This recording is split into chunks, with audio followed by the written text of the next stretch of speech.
Okay, magandang araw mga ka-trigger. Tayo ay magbibigay ng katugunan sa tanong ni Aljun Dating o Aljun Dating. Hindi ko alam ang tamang pronunciation. Ang sabi niya, "Boss, baka pwede mag-special request. May tanong ako. May 1911 arm score ako na slide lang ng konti pag ikinasa ko.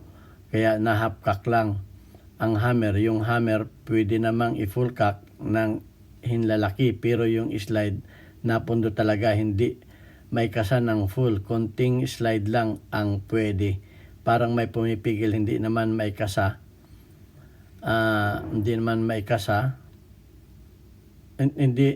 naka-safety lock.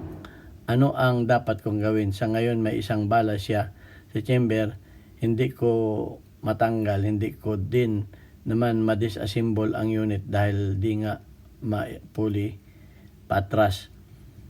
So ayan ang sasagutin natin sa katanungan ni Aljun Dating. Sana mapanood mo ito, Aljun. Tanong, yung 1911, check natin, walang bala.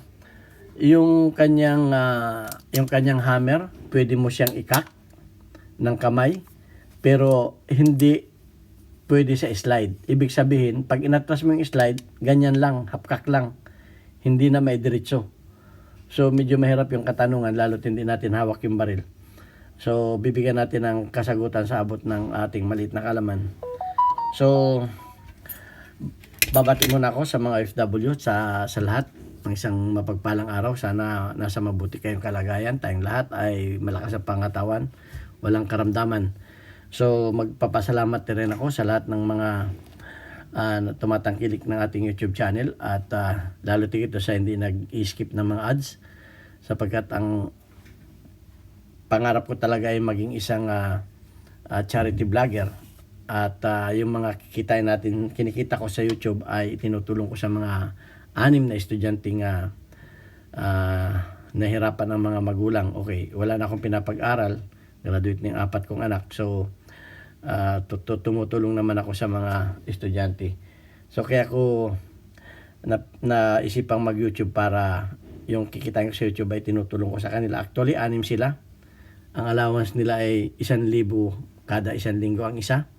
So 6,000 bawat linggo ang nakakalta sa ating bulsa. Kaya kung may mabuting puso kayo na gusto ninyong tumulong, ito yung ating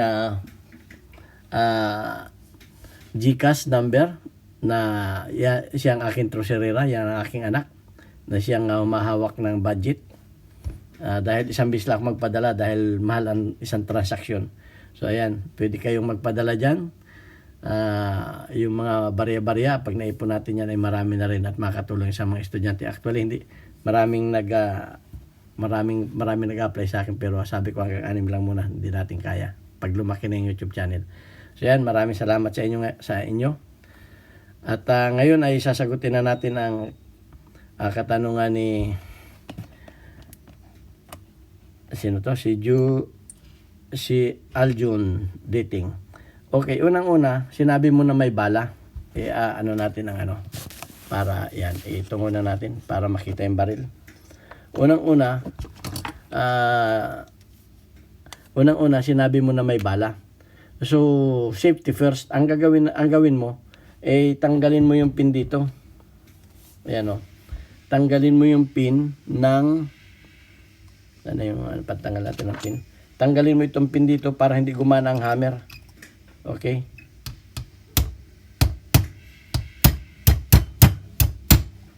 Ayan. Tanggalin mo yung pin ng main spring at ibaba mo na to. Ibaba mo na itong para hindi na gumana yung hammer niya. Okay? So, yan, ganyan na gawin mo para hindi na gumana.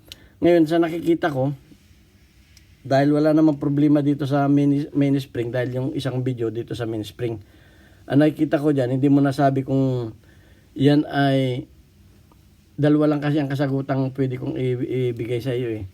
Baka yung iyong guide rod ay kasi pag may guide rod ka, kinakailangan ilubog mo to para maikot mo itong ano, para maikot mo ito. Ito nagiging problema minsan, para maikot mo itong bushing. Ngayon, pag mahaba yung bushing mo, sasabit yan dito sa ano, pag mahaba yung guide rod mo, sasabit yan dito, hindi mo makakalas dito. So, ganun ang nangyari, baka ganun ang nangyari. So, ang naisip ko, baka pinutulan yung ano, yung guide rod, ang mangyayari dyan, pagkapos na, yung guide rod, ay baka dito tumatama, hindi na nagsushoot dun sa butas niya. Okay, nakukuha niyo ako? Baka hindi na dun nagsushoot sa butas. Kasi nga, umigsi na, baka sa tabi na tumatama. Pero hindi ako sure kasi hindi ko naman kita yung baril. So, baka yun ang isa. So, ang mas maganda dyan, yung guide rod mo, bilugin mo yung dulo ganun. Bilugin mo. Pabilog. Para kung sakaling kapos man siya, papasok siya. Hindi yung ang pagkaputol ay parang ganitong 90 degrees na bigla. So, bilugin mo ganyan yung dulo. So, yun ang isa ko nakikita. Ang isa ko pa nakikita, baka yung bala mong inilagay ay sikip. So, kung sikip yung bala na inilagay mo, baka nga hindi umatra, kaya hindi man ganun. Baka sikip yung bala na, kasi sinabi mong may bala doon. So, yun ang isa kong nakikita na ano, na dahilan. Meron pang isa, baka nagpalit ka ng barrel link na mahaba. So, pagka nagpalit ka ng barrel link na mahaba, kung mapapansin mo ito, pag ito iatras mong ganyan, lumulubog dahil gawa sa barrel link. Ngayon, kung mahaba yung barrel link mo, baka nakalock yung barrel link mo. Ganyan. So, kinakailangan doon ay total, pag natanggal mo na to at hindi nagagana ito, pwede mo na yung pwersahin. Ginaganyan ko yan, no? Hinahawakan ko siya dito sa slide. Total, hindi na naman yan puputok dahil free na to. Wala na, hindi nagagana yung mainspring niya. Ginaganon ko, pwersahin mo na. Ganon. At kung ang nakita mo namang sumasabit dito yung ano, kasi mahirap yung gagawa tayo ng nagtuturo tayo, hindi naman natin hawak yung baril. Kung nakikita mong hindi sumisintro dito, gawa mo ng paraan na isintro mo yung ano, ganun-ganunin, laruin mo hanggang sa masintro na. Okay? So, yun lang ang nakikita kong paraan para mabuksan mo yung baril. Maaring isa, sikip yung bala na nailagay mo, kaya hindi mo maiatras. Dahil yung unang video ko, ang problema ay yung pagkakabit nito.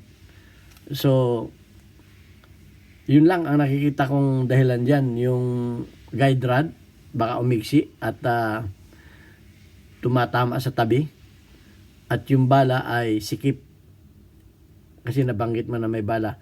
Para malaman mo kung sigurado kang live yung bala, lagyan mo ng lapis. Ganyan. Pagkatapos tandaan mo. At kung yan ay hindi umabot doon, hanggang doon, yan ay walang bala. Pero kung yan ay ang abot lang ay hanggang dito, ibig sabihin may bala nakalagay na live. Okay. So magsisigurado. Yun na para ano lang yun, para masigurado natin kung malalaman ninyo kung may live na bala sa chamber. So pag may live na bala sa chamber, unang-una tanggalin na agad ninyo ito.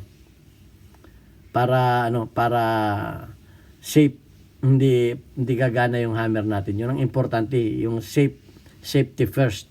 Hindi yung mas maganda nga yung nagtatanong ka kasi matuturo sa iyo ang safety. Bago tayo gumawa ng isang baril, alalahanin natin baril yan, kung may bala yan, i-disable muna natin. So yun ang importante, may disable mo yung baril at saka pa pwede mo na siyang pwersahin. Kung ano, pero huwag mo rin papaluin itong hammer. Ingatan mo rin, baka kahit yan ay walang ano, pag pinalo mo itong hammer ay baka pumutok pa rin. So ingatan mo lang, kahit yan ay disable mo na itong mainspring,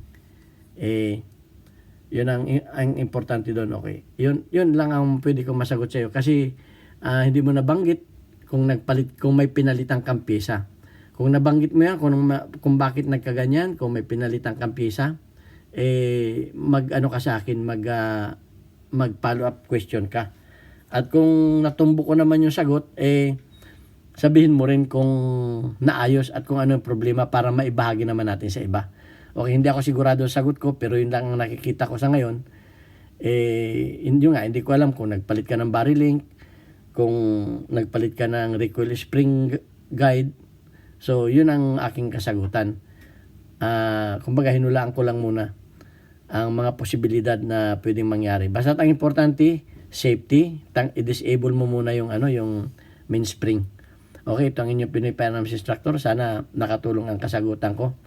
At sana mag-feedback ka kung anong nangyari doon sa baril at kung nagawa na yan para maibahagi naman natin sa iba. I-share natin ang ating mga experience at kalaman. So ito ang Pinoy Firearms Instructor. Magpapaalam sa inyo at mag-iiwan ng God bless us all. Hanggang sa muling video natin. Thank you very much. Welcome.